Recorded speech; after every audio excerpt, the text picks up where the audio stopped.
নমস্কার দর্শক বন্ধু, আশা করি আপনারা সবাই ভালো আছেন। আজকে আমি আলোচনা করব ধনতেরাস নিয়ে। এই ধনতেরাসের দিন আপনি কি জিনিস কিনবেন আর কোন জিনিস আপনি কিনবেন না। প্রথমেই আমি আলোচনা করি কোন জিনিসটা আপনি ধনতেরাসের দিন কিনবেন না। আপনি ধনতেরাসের দিন কোনো লোহা জাতীয় দ্রব্য আপনি কিনবেন না। লোহার থালাও হতে পারে, লোহার বাসনও হতে পারে, আপনি সেই জাতীয় কোনো জিনিস কিনবেন না। আর এই ধনতেরাসের দিন আপনি স্টিলের কোনো জিনিস কিনবেন না। ফাঁকা হাঁড়ি কলসি সেদিন আপনি কিনবেন না। যদিও বা কেনেন তাহলে আপনি বাড়িতে ঢোকার আগে কিছুটা জল ভরে আপনি আপনার গৃহে প্রবেশ করুন। কাচের কোনো দ্রব্য আপনি সেদিন কিনবেন না ধনতেরাসের দিন। আর আপনারা সব থেকে ভুল করেন এই ধনতেরাসের দিন বয়ফ্রেন্ড বা গার্লফ্রেন্ডকে কোনো জিনিস গিফট দেওয়া। সেদিন কোনোভাবেই আপনার বয়ফ্রেন্ড বা গার্লফ্রেন্ডকে গিফট করবেন না। আর কোনোভাবেই কাউকে টাকা পয়সা ধার দেবেন না। ধনতেরাসের দিন অবশ্যই এগুলো মেনটেন করে চলুন। এবার আসি কি কি জিনিস কিনবেন।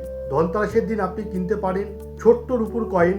যদি কারোর সামর্থ্য না থাকে তাহলে আপনারা এটা বারুণ কিনতে পারেন। আর যারা স্বর্ণ কিনতে পারবেন তারা স্বর্ণ কিনতে পারেন, রূপোর কয়েন কিনতে পারেন। এইসব ধরনের জিনিস আপনি কিনতে পারেন। যাদের সামর্থ্য নেই তারা একটা বারুণ কিনবেন। ধনতেরাসের দিন এটা করুন যে আহামরি কিছু কিনতে হবে এমন কোনো ব্যাপার নেই। আপনি যদি আপনার ঘরে একটা বারুণ কিনে নিয়ে আসেন তাও আপনার শুভ। তাই এই জিনিসগুলো অবশ্যই মেনটেন করে চলবেন। আর তাছাড়া আপনার যে কিনতে হবে এমন কোনো ব্যাপার নেই, কিন্তু যদিও বা কেনেন যাদের সামর্থ্য আছে তারা সোনা বলুন রূপো বলুন আপনি কিনতে পারেন।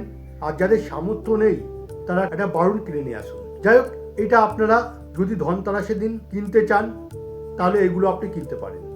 সবাই ভালো থাকবেন, সুস্থ থাকবেন। জয় মাতা।